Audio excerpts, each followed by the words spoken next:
Monsieur le Président de la RDC, Monsieur Félix Tshisekedi, vous venez de recevoir votre homologue français pour un tête-à-tête. Est-ce qu'on peut savoir quelles sont les conclusions de ces échanges et qu'est-ce qu'on peut dire sur la relation franco-congolaise? Où est-ce que nous en sommes? Merci, Madame. Avant toute chose, je voudrais souhaiter la bienvenue au Président de la République française, le Président Emmanuel Macron.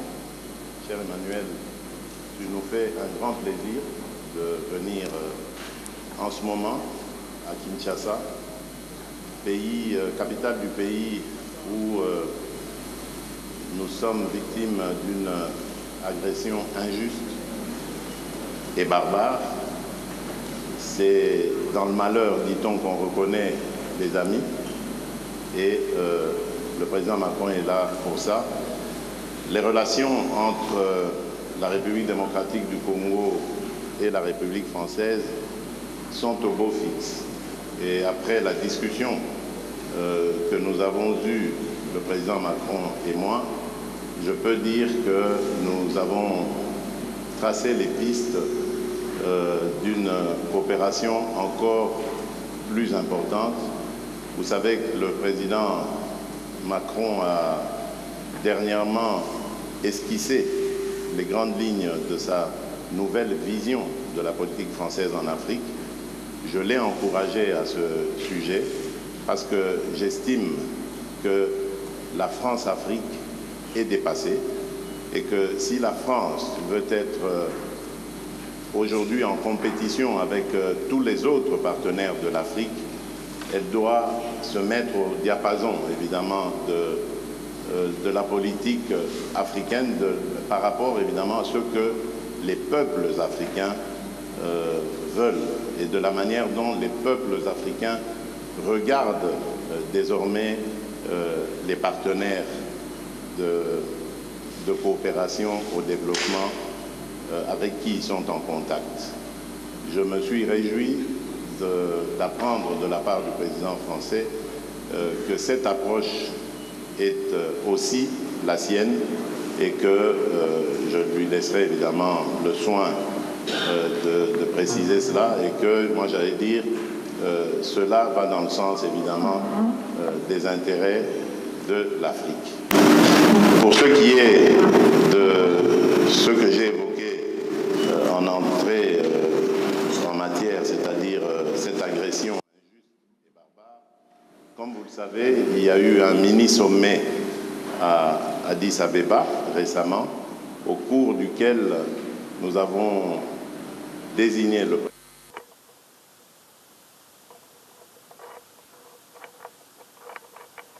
désigné par la communauté d'Afrique de l'Est, l'ancien président kényan, Uhuru Kenyatta. Nous leur donc avons confié la mission d'approcher les rebelles, les terroristes du M23 et le processus est en cours. Je n'en dirai pas plus. De mon côté, j'ai reçu des émissaires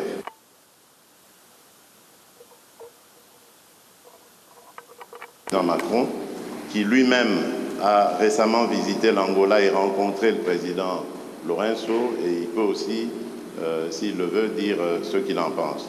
Moi, je reste, comme vous le savez, toujours sur ma position. Je demande à voir, parce que nous ne sommes pas au premier processus près.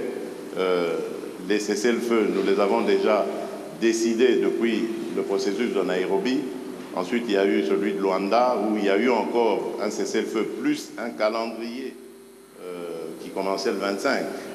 Après le cessez-le-feu, il y avait le retrait jusqu'au 15 janvier, et puis ensuite le cancer. Cela n'a été fait. Nous demandons à voir.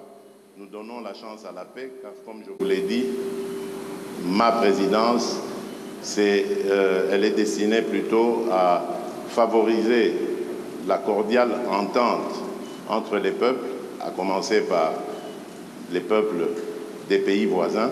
Donc je ne mettrai jamais d'entrave à tout ce qui peut aller dans le sens de respecter ou de promouvoir plutôt le processus de paix et de stabilité dans la région.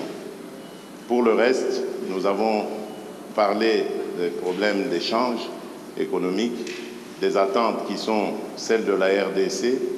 Et là, j'ai eu vraiment le plaisir de constater qu'il y a un engouement certain de la part de la France à vouloir s'engager aussi dans cette compétition que j'évoquais tout à l'heure, dans le business, dans les affaires en République démocratique du Congo, dans des partenariats que nous voulons gagnant-gagnant, que tout le monde s'en sorte heureux et avec le sentiment d'avoir réalisé des partenariats qui sont satisfaisants. Nous avons évoqué également le problème des forêts. Il revient d'ailleurs de Libreville, où il a participé au sommet One Forest Summit. C'est un sommet qui a pris en compte, qui s'est plutôt attardé sur la forêt tropicale, la forêt du bassin du Congo, qui, comme vous le savez, aujourd'hui est le premier poumon de l'humanité et un atout formidable pour la lutte que nous menons tous contre le réchauffement climatique. Là aussi, nous avons la forêt du bassin du Congo, qui, comme vous le savez, aujourd'hui est le premier poumon de l'humanité et un atout formidable pour la lutte que nous menons tous contre le réchauffement climatique. Là aussi, nous avons développé une série d'idées et nous sommes arrivés aussi à des conclusions de partenariat importants pour à la fois mettre en avant cet atout considérable qu'est la forêt, mais également comment, par la transformation sur place, la transformation locale, nous pouvons créer de la richesse et des emplois.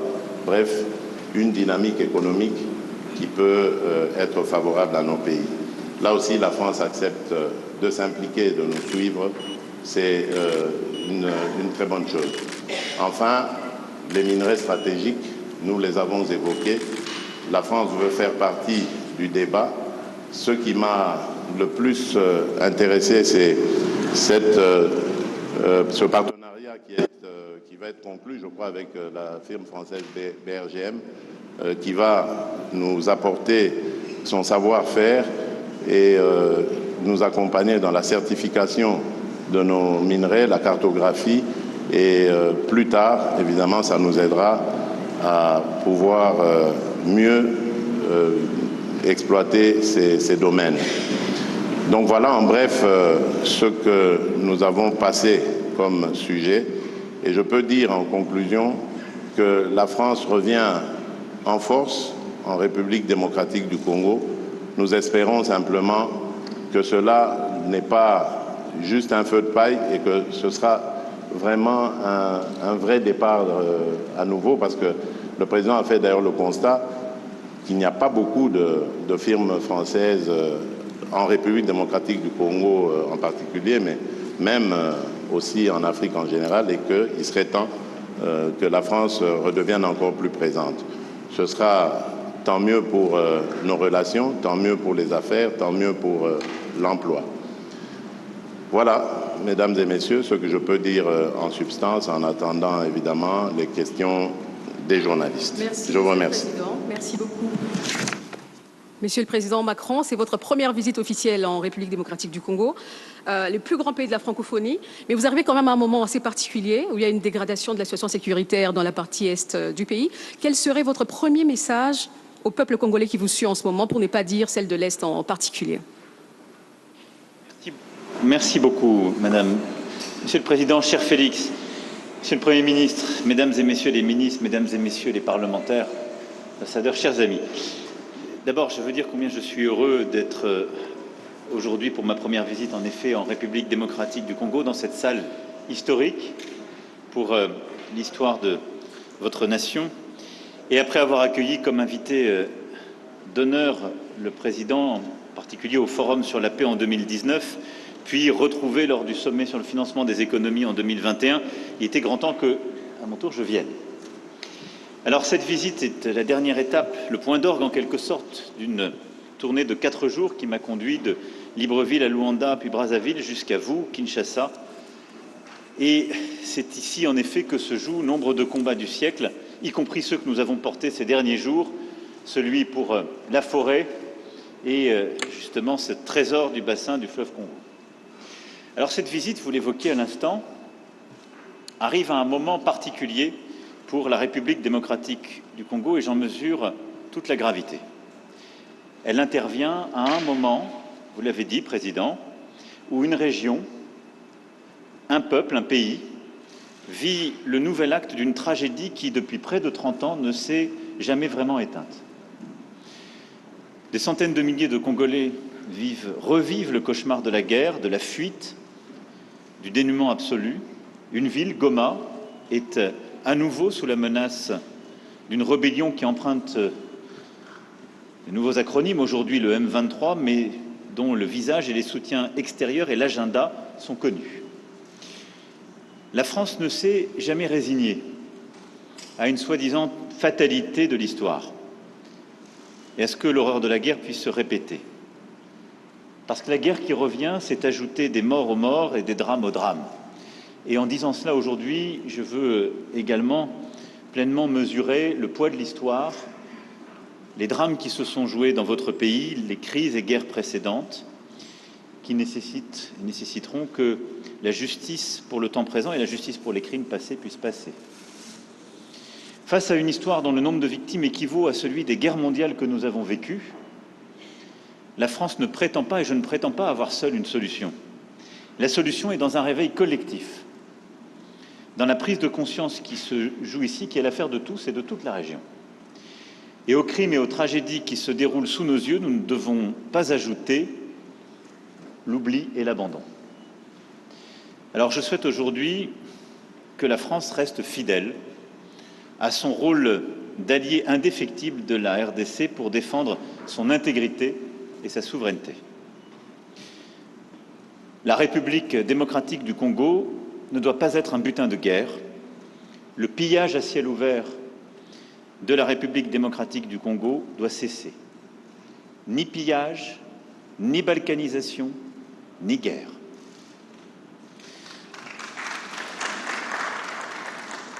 C'est le sens même de ma présence aujourd'hui, dire à tous qu'il ne peut d'ailleurs y avoir 2 poids, 2 mesures entre la tragédie qui se joue en Ukraine, sur le territoire européen, et celle qui se joue sur le sol africain. Et la solidarité ne saurait être à géométrie variable. Et à cet égard, je veux vous saluer, Monsieur le Président, pour la clarté de vos expressions et de vos votes à l'Assemblée générale des Nations unies quand il s'est agi de condamner l'agression russe et de défendre le droit international. Vous méritez la même clarté. Nous avons, au cours des derniers jours, écouté des acteurs humanitaires congolais et internationaux engagés sur le terrain. C'est la première réponse de court terme. Nous avons entendu leur alarme face au dramatique manque de moyens qui se profilent sur le terrain et les situations extrêmes qui sont à nouveau vécues par nombre de vos compatriotes. C'est pour cette raison que la France sera le premier État à répondre à l'initiative de l'Union européenne, annoncée ce matin même, de mettre en place un pont aérien humanitaire à destination de Goma. Nous allons débloquer une contribution immédiate de 34 millions d'euros d'aide humanitaire, laquelle s'ajoutera au montant de près de 50 millions annoncés par l'Union européenne. Nous nous tenons également à la disposition de l'Union européenne pour fournir des moyens de transport, civils ou militaires, et pour procéder à leur acheminement. Je veux ici remercier le commissaire européen Lenarčič d'avoir amorcé cette solidarité européenne qui se concrétisera dans les jours qui viennent par l'acheminement de plusieurs tonnes de matériel humanitaire au profit des populations déplacées dans la région de Goma et dans toutes les régions qui ont été affectées par ces mouvements rebelles et ces groupes terroristes. Le rôle de la France, c'est aussi de tout faire pour qu'il y ait un chemin vers la paix. Pour cela, chacun doit être à la hauteur de ses responsabilités. J'ai parlé il y a quelques instants au secrétaire général des Nations Unies, Antonio Guterres, qui est engagé pour faire jouer aux Nations Unies leur rôle indispensable, et je l'en remercie. Et donc ensemble, nous devons travailler, Union européenne, Union africaine, organisations sous-régionales, pays de la région et Nations Unies, à ce qu'on chacun donc apporte sa contribution pour enfin imposer la désescalade et la paix. À cet égard, je veux ici dire tout notre soutien au processus de Luanda et de Nairobi. Et suite à la dernière réunion qui s'est tenue en marge du sommet de l'Union africaine à Addis Abeba, notre soutien à la médiation que vous avez confiée. J'étais hier avec le président Lourenço, nous avons eu un très long échange sur le sujet et le plan qui est aujourd'hui sur la table, qui a été agréé par tous, qui est en train d'être mis en œuvre, j'en suis convaincu, est le bon, à condition évidemment qu'à chaque étape il soit respecté et que le chronogramme qui a été décidé à partir du 28 février soit dûment respecté. Cessez-le-feu sur le terrain, mécanisme de vérification sous supervision angolaise, cantonnement du M23 sur votre sol, processus de désengagement, désarmement et réinsertion, déploiement de forces régionales, et je veux ici remercier les Kenyans, j'espère que les autres rejoindront, et je veux ici dire que nous serons évidemment mobilisés pour aider au financement, et désescalade dans un premier temps, retour à une paix durable ensuite. Tout ça est ce qui nous a longtemps manqué, mais tout ça dépend évidemment des pressions politiques, diplomatiques, économiques, pour que cela soit respecté. À cet égard, la discussion que j'ai eue avec le président, la discussion que nous avons eue avec le président Lourenço, la discussion que j'ai eue ce matin avec le président, cher Félix, et l'échange que j'ai pu avoir avec le président Kagame m'a démontré une chose, tous m'ont apporté un soutien clair au cessez-le-feu pour mardi prochain, qui est prévu dans le chronogramme, sur lequel se sont engagés aussi les représentants du M23 qui sont allés voir le président Lourenço. Nous verrons maintenant si chacun respecte la parole donnée. Mais si je dois retenir un seul motif d'optimisme, c'est que tous mes interlocuteurs adhèrent à ce plan porté par l'Angola, le Kenya, le Burundi, et je salue, cher Félix, le courage qui est le vôtre de donner une chance à ce plan et à la paix, avec une exigence légitime, c'est que tous ceux qui s'y engagent respectent la parole donnée, les rendez-vous, les dates et l'effectivité des choix pris et des promesses tenues. Il nous revient d'être collectivement à vos côtés pour faire la démonstration que ce choix est le bon. Ceux qui s'en éloigneront auront une responsabilité écrasante et s'exposeront à la sanction de l'histoire. Et dans une région où la France a su regarder en face son propre passé, nous savons combien ce poids de la sanction de l'histoire peut être accablant. Je le disais en ouverture de mon propos, cette visite en un moment de gravité est aussi une visite d'amitié, d'espoir, et le président l'a évoqué à l'instant. Et c'est un espoir légitime parce que vous êtes un grand pays et nos deux pays ont en quelque sorte en commun aussi de voir grand. Et pour transposer un mot célèbre du général de Gaulle, le Congo ne peut être le Congo sans la grandeur. Et donc, aucun pays d'Afrique n'est plus doté que le vôtre de richesses de toutes sortes et une capacité à saisir un destin d'exception. C'est pourquoi nous souhaitons bâtir un partenariat nouveau sur plusieurs axes. D'abord, vous aider à la pleine souveraineté sur le plan sécuritaire et militaire. Nous sommes déjà les premiers partenaires en termes de formation militaire de la RDC. Nous souhaitons faire davantage parce que la condition pour qu'il y ait, dans la durée, la fin des pillages, la fin du risque de balkanisation que j'évoquais, c'est qu'il y ait le retour de l'État régalien et des conditions de cet État régalien partout sur le territoire. Nous souhaitons être des partenaires dans la durée de ce travail. Formation, équipement, capacité à être à vos côtés, ça correspond au nouveau partenariat qui est le nôtre. Deuxièmement, c'est sur le terrain économique, vous l'avez dit. Nous allons cet après-midi, dans une conférence économique, illustrer ce que je disais lundi. Nous répondons aux demandes qui sont les vôtres, on ne vient pas plaquer des solutions, on vient avec des entreprises de toute taille, de tous ordres et beaucoup d'entreprises nouvelles.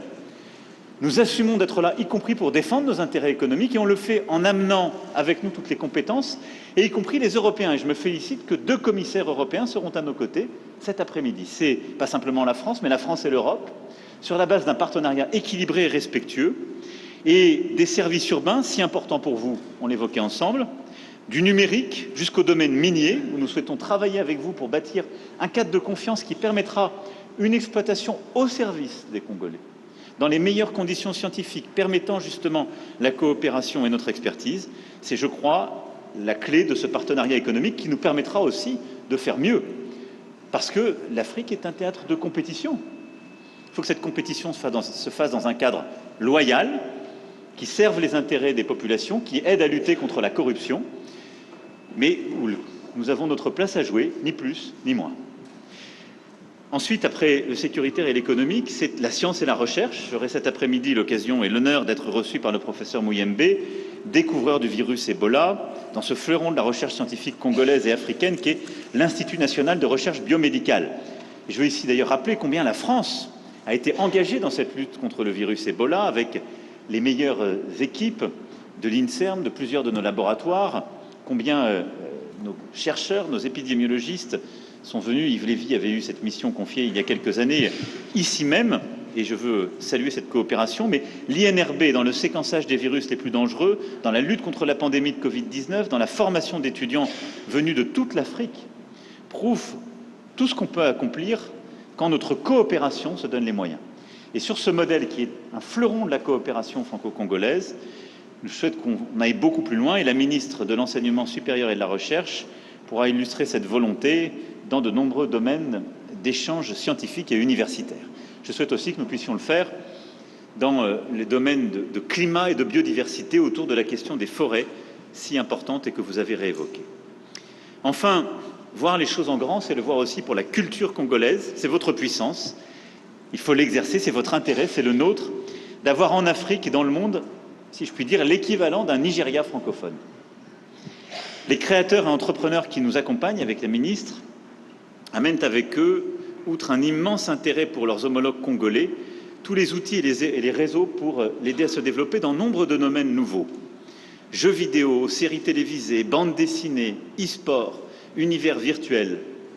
De nombreux domaines où la créativité, le génie congolais a sa place à jouer, sa vocation, et qui sont des moyens d'expression, de partage pour nos jeunesses, des moyens aussi de création, de développement de nos industries culturelles et créatives extrêmement importants. Et dans ce cadre, je veux ici dire combien, à mes yeux, la langue française n'est pas simplement un trait d'union, mais un trésor en partage dont vous êtes devenu le centre de gravité. Plusieurs présidents de la République sont venus avant moi ici pour parler de francophonie. Et lorsque François Mitterrand s'est rendu à Kinshasa en 1984, parler de francophonie, la défendait ici, la France était 2 fois plus peuplée que votre pays. Je viens ici devant vous en vous parlant de francophonie et en assumant totalement que vous êtes le premier pays francophone par votre démographie. C'est une force, une fierté, mais dont il faut tirer toutes les conséquences. C'est une communauté de langues, de valeurs, de solidarité, de progrès, d'exigence. C'est aussi une communauté de création, de dynamisme. Et je suis convaincu que la vocation qui est celle de la République démocratique du Congo est de prendre toute cette place, la première, dans la francophonie de demain. Et je souhaite qu'ensemble, on puisse bâtir les prochains rendez-vous et en particulier des annonces fortes lors du sommet pour la francophonie que nous aurons organisé en France en 2024. Merci beaucoup. Merci.